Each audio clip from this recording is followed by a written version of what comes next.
चला ह्या क्लॉकवाल्या क्वेश्चनला कसं डील करता येईल, लेटेस्ट पॅटर्न आहे राजांनो, लय भारी क्वेश्चन आहे बघा. 8 ते 9 दरम्यान शाळेत जातो एक व्यक्ती आहे, 8 ते 9 दरम्यान शाळेत जातो आणि 5 ते 6 दरम्यान शाळेतून परत येतो.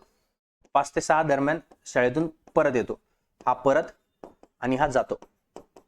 तर घड्याळांच्या दोन्ही काट्यांची स्थिती बदलली, म्हणजे तास काटा मिनिट काट्या जागेवर, मिनिट काटा तासच्या काट्यावरच्या जागेवर आलेला आहे. ठीक आहे, तर तेव्हा राम किती वाजता शाळेत जातो.